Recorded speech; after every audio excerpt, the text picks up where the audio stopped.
hasta que Elizabeth entró en el salón de Netherfield y buscó en vano entre el grupo de casacas rojas allí reunidas a Wickham, no se le ocurrió pensar que podía no hallarse entre los invitados. La certeza de encontrarlo le había hecho olvidarse de lo que con razón la habría alarmado. Se había acicalado con más esmero que de costumbre y estaba preparada con el espíritu muy alto para conquistar todo lo que permaneciese indómito en su corazón, confiando que era el mejor galardón que podría conseguir en el curso de la velada.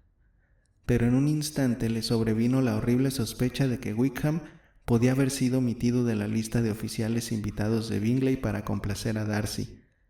Ese no era exactamente el caso. Su ausencia fue definitivamente confirmada por el señor Denny, a quien Lidia se dirigió ansiosamente y quien les contó que el señor Wickham se había visto obligado a ir a la capital para resolver unos asuntos el día antes y no había regresado todavía, y con una sonrisa significativa añadió: «No creo que esos asuntos le hubiesen retenido precisamente hoy si no hubiese querido evitar encontrarse aquí con cierto caballero». Lidia no oyó estas palabras, pero Elizabeth sí. Aunque su primera sospecha no había sido cierta, Darcy era igualmente responsable de la ausencia de Wickham. Su antipatía hacia el primero se exasperó de tal modo que apenas pudo contestar con cortesía las amables preguntas que Darcy le hizo al acercarse a ella poco después. Cualquier atención o tolerancia hacia Darcy significaba una injuria para Wickham. Decidió no tener ninguna conversación con Darcy y se puso de un humor que ni siquiera pudo disimular al hablar con Bingley, pues su ciega parcialidad la irritaba. Pero el mal humor no estaba hecho para Elizabeth, y a pesar de que estropearon todos sus planes para la noche, se le pasó pronto. Después de contarle sus penas a Charlotte Lucas, a quien hacía una semana que no veía, pronto se encontró con ánimo para transigir con todas las rarezas de su primo y se dirigió a él. Sin embargo, los 2 primeros bailes le devolvieron la angustia. Fueron como una penitencia. El señor Collins, torpe y solemne, disculpándose en vez de atender al compás y perdiendo el paso sin darse cuenta, le daba toda la pena y la vergüenza que a una pareja desagradable puede dar en un par de bailes. Librarse de él fue como alcanzar el éxtasis. Después tuvo el alivio de bailar con un oficial con el que pudo hablar del señor Wickham, enterándose de que todo el mundo le apreciaba. Al terminar este baile, volvió con Charlotte Lucas y estaban charlando, cuando de repente se dio cuenta de que el señor Darcy se había acercado a ella y le estaba pidiendo el próximo baile. La cogió tan de sorpresa que, sin saber qué hacía, aceptó. Darcy se fue acto seguido y ella, que se había puesto muy nerviosa, se quedó allí deseando recuperar la calma. Charlotte trató de consolarla. «A lo mejor lo encuentras encantador. No lo quiera Dios, esa sería la mayor de todas las desgracias, encontrar encantador a un hombre que debe ser odiado. No me desees tanto mal». Cuando se reanudó el baile, Darcy se le acercó para tomarla de la mano y Charlotte no pudo evitar advertirle al oído que no fuera una tonta y que no dejase que su capricho por Wickham le hiciese parecer antipática a los ojos de un hombre que valía 10 veces más que él. Elizabeth no contestó. Ocupó su lugar en la pista asombrada por la dignidad que le otorgaba el hallarse frente a frente con Darcy, leyendo en los ojos de todos sus vecinos el mismo asombro al contemplar el acontecimiento. Estuvieron un rato sin decir palabra. Elizabeth empezó a pensar que el silencio iba a durar hasta el final de los 2 bailes. Al principio estaba decidida a no romperlo, cuando de pronto pensó que el peor castigo para su pareja sería obligarle a hablar, e hizo una pequeña observación sobre el baile. Darcy contestó y volvió a quedarse callado. Después de una pausa de unos minutos, Elizabeth tomó la palabra por segunda vez y le dijo: «Ahora le toca a usted decir algo, señor Darcy. Yo ya he hablado del baile y usted debería hacer algún comentario sobre las dimensiones del salón y sobre el número de parejas». Él sonrió y le aseguró que diría todo lo que ella desease escuchar. «Muy bien, no está mal esa respuesta de momento. Quizá poco a poco me convenza de que los bailes privados son más agradables que los públicos, pero ahora podemos permanecer callados». «¿Acostumbrada usted a hablar mientras baila?» «Algunas veces. Es preciso hablar un poco, ¿no cree? Sería extraño estar juntos durante media hora sin decir ni una palabra, pero en atención de algunos hay que llevar la conversación de modo que no se vean obligados a tener que decir más de lo preciso». ¿Se refiere a usted misma o lo dice por mí? Por los dos, replicó Elizabeth con coquetería, pues he encontrado un gran parecido en nuestra forma de ser. Los dos somos insociables, taciturnos y enemigos de hablar, a menos que esperemos decir algo que deslumbre a todos los presentes y pase a la posteridad con todo el brillo de un proverbio.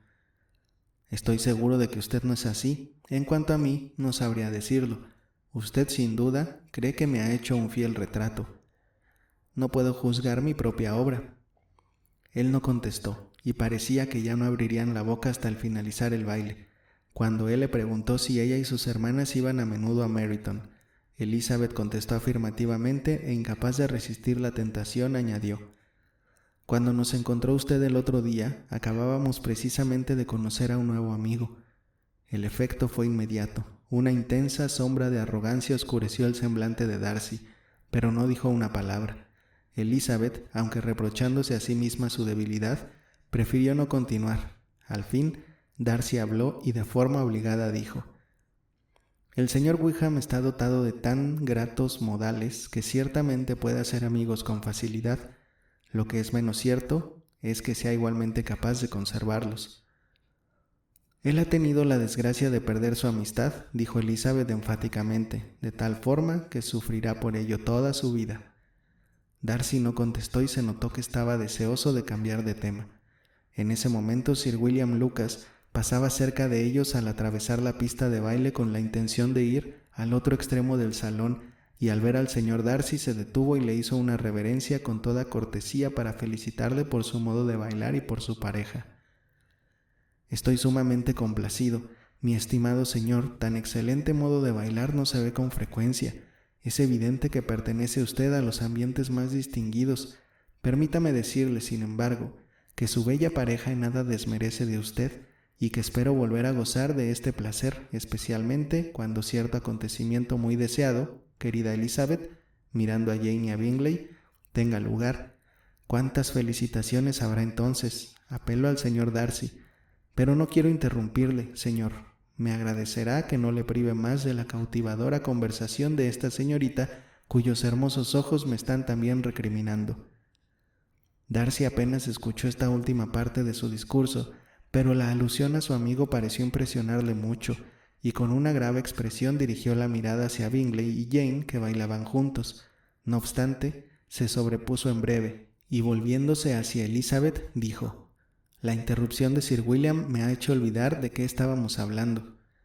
«Creo que no estábamos hablando. Sir William no podría haber interrumpido a otra pareja en todo el salón que tuviesen menos que decirse el uno al otro. Ya hemos probado con 2 o 3 temas sin éxito. No tengo ni idea de qué podemos hablar ahora». «¿Qué piensa de los libros?», le preguntó él sonriendo. «¿Los libros? Oh, no. Estoy segura de que no leemos nunca los mismos, o por lo menos no sacamos las mismas impresiones». «Lamento que piense eso, pero si así fuera, de cualquier modo, no nos faltaría tema. Podemos comprobar nuestras diversas opiniones». «No, no puedo hablar de libros en un salón de baile. Tengo la cabeza ocupada con otras cosas». «En estos lugares no piensa nada más que en el presente, ¿verdad?», dijo él con una mirada de duda. «Sí, siempre», contestó ella sin saber lo que decía, pues se le había ido el pensamiento a otra parte, según demostró al exclamar repentinamente: «Recuerdo haberle oído decir en una ocasión que usted raramente perdonaba, que cuando había concebido un resentimiento le era imposible aplacarlo. Supongo, por lo tanto, que será muy cauto en concebir resentimientos». «Efectivamente», contestó Darcy con voz firme. «¿Y no se deja cegar alguna vez por los prejuicios?». «Espero que no». «Los que no cambian nunca de opinión deben cerciorarse bien antes de juzgar». «¿Puedo preguntarle cuál es la intención de estas preguntas?». «Conocer su carácter, sencillamente», dijo Elizabeth tratando de encubrir su seriedad. «Estoy intentando descifrarlo». «¿Y a qué conclusiones ha llegado?». «A ninguna», dijo meneando la cabeza. «He oído cosas tan diferentes de usted que no consigo aclararme».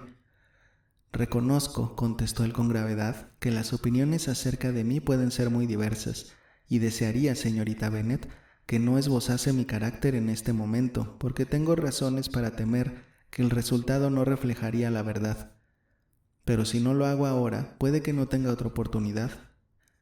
De ningún modo desearía impedir cualquier satisfacción suya, repuso él fríamente.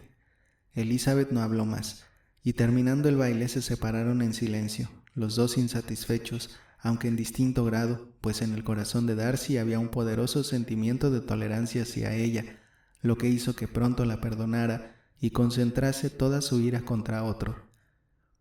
No hacía mucho que se habían separado, cuando la señorita Bingley se acercó a Elizabeth y con una expresión de amabilidad y desdén a la vez le dijo: «Así que, señorita Elisa, está usted encantada con el señor Wickham. Me he enterado por su hermana que me ha hablado de él y me ha hecho 1000 preguntas.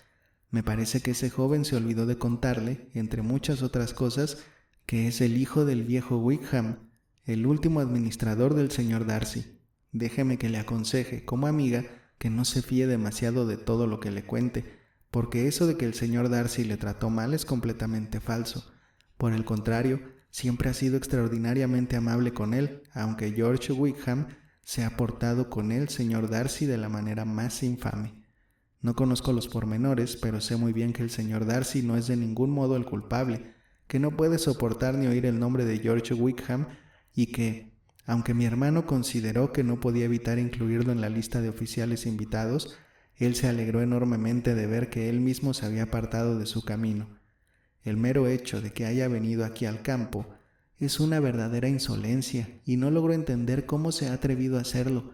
La compadezco, señorita Elisa, por este descubrimiento de la culpabilidad de su favorito, pero en realidad, teniendo en cuenta su origen, no se podía esperar nada mejor». «Su culpabilidad y su origen parece que son para usted una misma cosa», le dijo Elizabeth encolerizada, «porque de lo peor que le he oído acusarle es de ser hijo del administrador del señor Darcy, y de eso, puedo asegurárselo, ya me había informado él». «Le ruego que me disculpe», replicó la señorita Bingley, dándose la vuelta con desprecio. «Perdone mi entrometimiento, fue con la mejor intención». «Insolente», dijo Elizabeth para sí.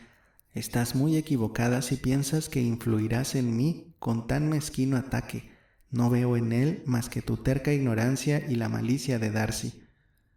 Entonces miró a su hermana mayor, que se había arriesgado a interrogar a Bingley sobre el mismo asunto. Jane le devolvió la mirada con una sonrisa tan dulce, con una expresión de felicidad y de tanta satisfacción, que indicaban claramente que estaba muy contenta de lo ocurrido durante la velada. Elizabeth leyó al instante sus sentimientos, y en un momento toda la solicitud hacia Wickham, su odio contra los enemigos de éste y todo lo demás desaparecieron ante la esperanza de que Jane se hallase en el mejor camino hacia su felicidad. «Quiero saber», dijo Elizabeth tan sonriente como su hermana, «lo que has oído decir del señor Wickham. Pero quizá has estado demasiado ocupada con cosas más agradables para pensar en una tercera persona. Si así ha sido, puedes estar segura de que te perdono». «No», contestó Jane, «no me he olvidado de él, pero no tengo nada grato que contarte. El señor Bingley no conoce toda la historia e ignora las circunstancias que tanto han ofendido al señor Darcy, pero responde de la buena conducta, de la integridad y de la honradez de su amigo, y está firmemente convencido de que el señor Wickham ha recibido más atenciones del señor Darcy de las que ha merecido. Y siento decir que, según el señor Bingley y su hermana, el señor Wickham dista mucho de ser un joven respetable. Me temo que haya sido imprudente y que tenga bien merecido el haber perdido la consideración del señor Darcy». «¿El señor Bingley no conoce personalmente al señor Wickham?» «No, no lo había visto nunca antes del otro día en Meryton. De modo que lo que sabe es lo que el señor Darcy le ha contado. Estoy satisfecha. ¿Y qué dice de la rectoría?» «No recuerda exactamente cómo fue, aunque se lo ha oído contar a su amigo más de una vez, pero cree que le fue legada solo condicionalmente». «No pongo en duda la sinceridad del señor Bingley», dijo Elizabeth acaloradamente, «pero perdona que no me convenzan sus afirmaciones. Hace muy bien en defender a su amigo, pero como desconoce algunas partes de la historia y lo único que sabe se lo ha dicho él, seguiré pensando de los dos caballeros lo mismo que pensaba antes». Dicho esto, ambas hermanas iniciaron otra conversación mucho más grata para las dos. Elizabeth oyó encantada las felices aunque modestas esperanzas que Jane abrigaba respecto a Bingley y le dijo todo lo que pudo para alentar su confianza. Al unírseles el señor Bingley, Elizabeth se retiró y se fue a hablar con la señorita Lucas, que le preguntó si le había agradado su última pareja. Elizabeth casi no tuvo tiempo para contestar, porque allí se les presentó Collins, diciéndoles, entusiasmado, que había tenido la suerte de hacer un descubrimiento importantísimo. «He sabido», dijo, «por una singular casualidad, que está en este salón un pariente cercano de mi protectora. He tenido el gusto de oír cómo el mismo caballero mencionaba a la dama que hace los honores de esta casa los nombres de su prima, la señorita de Bourgh, y de la madre de esta, Lady Catherine. ¿De qué modo tan maravilloso ocurren estas cosas? ¿Quién me iba a decir que había de encontrar a un sobrino de Lady Catherine de Bourgh en esta reunión? Me alegro mucho de haber hecho este descubrimiento a tiempo para poder presentarle mis respetos, cosa que voy a hacer ahora mismo. Confío en que me perdone por no haberlo hecho antes, pero mi total desconocimiento de ese parentesco me disculpa». «¿No se irá a presentar usted mismo al señor Darcy?» «Claro que sí, le pediré que me excuse por no haberlo hecho antes. ¿No ve que es el sobrino de Lady Catherine? Podré comunicarle que su señoría se encontraba muy bien la última vez que la vi». Elizabeth intentó disuadirle para que no hiciese semejante cosa, asegurándole que el señor Darcy consideraría el que se dirigiese a él sin previa presentación como una impertinencia y un atrevimiento más que como un cumplido a su tía, que no había ninguna necesidad de darse a conocer, y si la hubiese, le correspondería al señor Darcy, por la superioridad de su rango, tomar la iniciativa. Collins la escuchó decidido a seguir sus propios impulsos, y cuando Elizabeth cesó de hablar, le contestó: «Mi querida señorita Elizabeth, tengo la mejor opinión del mundo de su excelente criterio en toda clase de asuntos, como corresponde a su inteligencia, pero permítame que le diga que debe haber una gran diferencia entre las fórmulas de cortesía establecida para los laicos y las aceptadas para los clérigos.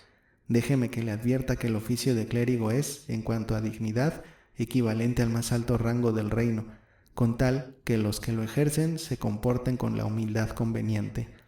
De modo que permítame que siga los dictados de mi conciencia, que en esta ocasión me llevan a realizar lo que considero un deber. Dispense, pues, que no siga sus consejos, que en todo lo demás me servirán constantemente de guía, pero creo que en este caso estoy más capacitado por mi educación y mi estudio habitual que una joven como usted para decidir lo que es debido». Collins hizo una reverencia y se alejó para ir a saludar a Darcy. Elizabeth no le perdió de vista para ver la reacción de Darcy, cuyo asombro por haber sido abordado de semejante manera fue evidente. Collins comenzó su discurso con una solemne inclinación, y aunque ella no lo oía, era como si lo oyese, pues podía leer en sus labios las palabras disculpas, Hunsford y Lady Catherine de Bourgh. Le irritaba que metiese la pata ante un hombre como Darcy. Este le observaba sin reprimir su asombro, y cuando Collins le dejó hablar, le contestó con distante cortesía. Sin embargo, Collins no se desanimó y siguió hablando. El desprecio de Darcy crecía con la duración de su segundo discurso, y al final solo hizo una leve inclinación y se fue a otro sitio. Collins volvió entonces hacia Elizabeth. «Le aseguro», le dijo, «que no tengo motivo para estar descontento de la acogida que el señor Darcy me ha dispensado. Mi atención le ha complacido en extremo y me ha contestado con la mayor finura, haciéndome incluso el honor de manifestar que estaba tan convencido de la buena elección de Lady Catherine que daba por descontado que jamás otorgaría una merced sin que fuese merecida. Verdaderamente fue una frase muy hermosa. En resumen, estoy muy contento de él». Elizabeth, que no tenía el menor interés en seguir hablando con Collins, dedicó su atención casi por entero a su hermana y a Bingley. La multitud de agradables pensamientos a que sus observaciones dieron lugar la hicieron casi tan feliz como Jane. La imaginó instalada en aquella gran casa con toda la felicidad que un matrimonio por verdadero amor puede proporcionar, y se sintió tan dichosa que creyó incluso que las dos hermanas de Bingley podrían llegar a gustarle. No le costó mucho adivinar que los pensamientos de su madre seguían los mismos derroteros, y decidió no arriesgarse a acercarse a ella para no escuchar sus comentarios. Desgraciadamente, a la hora de cenar les tocó sentarse una junto a la otra. Elizabeth se disgustó mucho al ver cómo su madre no hacía más que hablarle a Lady Lucas, libre y abiertamente, de su esperanza de que Jane se casara pronto con Bingley. El tema era arrebatador y la señora Bennet parecía que no se iba a cansar nunca de enumerar las ventajas de aquella alianza. Solo con considerar la juventud del novio, su atractivo, su riqueza y el hecho de que viviese a 3 millas de Longbourn nada más, la señora Bennet se sentía feliz. Pero además había que tener en cuenta lo encantadas que estaban con Jane las 2 hermanas de Bingley, quienes, sin duda, se alegrarían de la unión tanto como ella misma. Por otra parte, el matrimonio de Jane con alguien de tanta categoría era muy prometedor para sus hijas menores, que tendrían así más oportunidades de encontrarse con hombres ricos. Por último, era un descanso, a su edad, poder confiar sus hijas solteras al cuidado de su hermana, y no tener que verse ella obligada a acompañarlas más que cuando le apeteciese. No había más remedio que tomarse esta circunstancia como un motivo de satisfacción, pues, en tales casos, así lo exige la etiqueta, pero no había nadie que le gustase más quedarse cómodamente en casa en cualquier época de su vida. Concluyó deseando a la señora Lucas que no tardase en ser tan afortunada como ella, aunque triunfante pensaba que no había muchas esperanzas. Elizabeth se esforzó en vano en reprimir las palabras de su madre y en convencerla de que expresase su alegría un poquito más bajo, porque para mayor contrariedad notaba que Darcy, que estaba sentado enfrente de ellas, estaba oyendo casi todo. Lo único que hizo su madre fue reprenderla por ser tan necia. ¿Qué significa el señor Darcy para mí? Dime, ¿por qué habría de tenerle miedo? No le debemos ninguna atención especial como para sentirnos obligadas a no decir nada que pueda molestarle. Por el amor de Dios, mamá, habla más bajo. ¿Qué ganas con ofender al señor Darcy? Lo único que conseguirás si lo haces es quedar mal con su amigo. Pero nada de lo que dijo surtió efecto. La madre siguió exponiendo su parecer con el mismo desenfado. Elizabeth cada vez se ponía más colorada por la vergüenza y el disgusto que estaba pasando. No podía dejar de mirar a Darcy con frecuencia, aunque cada mirada la convencía más de lo que se estaba temiendo. Darcy rara vez fijaba sus ojos en la madre, pero Elizabeth no dudaba de que su atención estaba pendiente de lo que decían. La expresión de su cara iba gradualmente del desprecio y la indignación a una imperturbable seriedad. Sin embargo, llegó un momento en que la señora Bennet ya no tuvo nada más que decir, y Lady Lucas, que había estado mucho tiempo bostezando ante la repetición de delicias en las que no veía la posibilidad de participar, se entregó a los placeres del pollo y del jamón. Elizabeth respiró. Pero este intervalo de tranquilidad no duró mucho. Después de la cena se habló de cantar, y tuvo que pasar por el mal rato de ver que Mary, tras muy pocas súplicas, se disponía a obsequiar a los presentes con su canto. Con miradas significativas y silenciosos ruegos, Elizabeth trató de impedir aquella muestra de condescendencia, pero fue inútil. Mary no podía entender lo que quería decir. Semejante oportunidad de demostrar su talento la embelesaba y empezó su canción. Elizabeth no dejaba de mirarla con una penosa sensación. Observaba el desarrollo del concierto con una impaciencia que no fue recompensada al final, pues Mary, al recibir entre las manifestaciones de gratitud de su auditorio una leve insinuación para que continuase, después de una pausa de 1 minuto empezó otra canción. Las facultades de Mary no eran lo más a propósito para semejante exhibición. Tenía poca voz y un estilo afectado. Elizabeth pasó una verdadera agonía. Miró a Jane para ver cómo lo soportaba ella, pero estaba hablando tranquilamente con Bingley. Miró a las hermanas de éste y vio que se hacían señas de burla entre ellas, y a Darcy, que seguía serio e imperturbable. Miró por último a su padre, implorando su intervención para que Mary no se pasase toda la noche cantando. Él cogió la indirecta, y cuando Mary terminó su segunda canción, dijo en voz alta: «Niña, ya basta, has estado muy bien, nos has deleitado ya bastante, ahora deja que se luzcan las otras señoritas». Mary, aunque fingió que no oía, se quedó un poco desconcertada. A Elizabeth le dio pena de ella y sintió que su padre hubiese dicho aquello. Se dio cuenta de que, por su inquietud, no había obrado nada bien. Ahora les tocaba cantar a otros.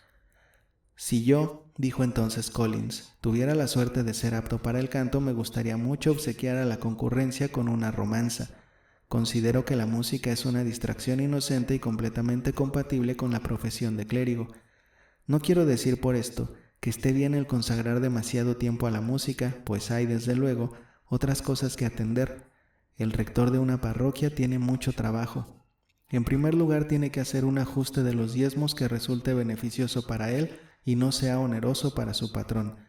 Ha de escribir los sermones y el tiempo que le queda nunca es bastante para los deberes de la parroquia y para el cuidado y mejora de sus feligreses cuyas vidas tiene la obligación de hacer lo más llevaderas posible.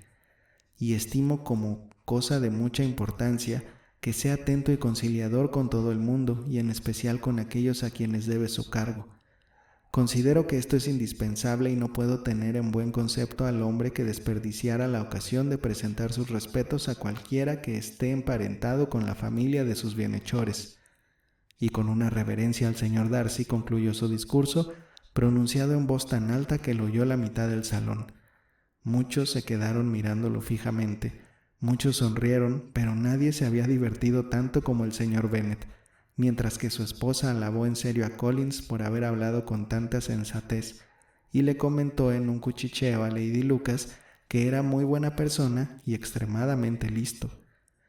A Elizabeth le parecía que si su familia se hubiese puesto de acuerdo para hacer el ridículo en todo lo posible, aquella noche no les habría salido mejor ni habrían obtenido tanto éxito, y se alegraba mucho de que Bingley y su hermana no se hubiesen enterado de la mayor parte del espectáculo y de que Bingley no fuese de esa clase de personas que les importa o les molesta la locura de la que hubiese sido testigo. Ya era bastante desgracia que las hermanas y Darcy hubiesen tenido la oportunidad de burlarse de su familia, y no sabía qué le resultaba más intolerable, si el silencioso desprecio de Darcy o las insolentes sonrisitas de las damas. El resto de la noche transcurrió para ella sin el mayor interés. Collins la sacó de quicio con su empeño en no separarse de ella, aunque no consiguió convencerla de que bailase con él otra vez. Le impidió que bailase con otros. Fue inútil que le rogase que fuese a charlar con otras personas y que se ofreciese para presentarle a algunas señoritas de la fiesta. Collins aseguró que el bailar le tenía sin cuidado y que su principal deseo era hacerse agradable a sus ojos con delicadas atenciones, por lo que había decidido estar a su lado toda la noche. No había nada que discutir ante tal proyecto. Su amiga la señorita Lucas fue la única que la consoló sentándose a su lado con frecuencia y desviando hacia ella la conversación de Collins. Por lo menos así se vio libre de Darcy que, aunque a veces se hallaba a poca distancia de ellos completamente desocupado, no se acercó a hablarles. Elizabeth lo atribuyó al resultado de sus alusiones a Wickham y se alegró de ello. La familia de Longbourn fue la última en marcharse. La señora Bennet se las arregló para que tuviesen que esperar por los carruajes hasta un cuarto de hora después de haberse ido todo el mundo, lo cual les permitió darse cuenta de las ganas que tenían algunos de los miembros de la familia Bingley de que desapareciesen. La señora Hurst y su hermana apenas abrieron la boca para otra cosa que para quejarse de cansancio. Se les notaba impacientes por quedarse solas en la casa.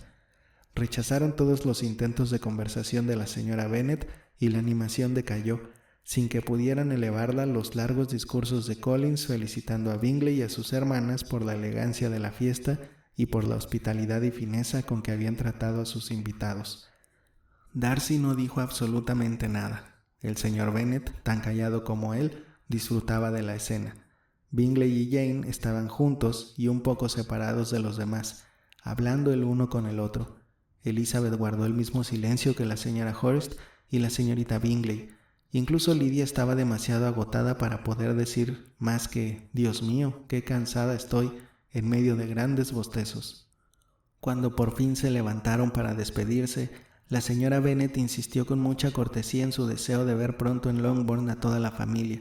Se dirigió especialmente a Bingley para manifestarle que se verían muy honrados si un día iba a su casa a almorzar con ellos en familia, sin la etiqueta de una invitación formal.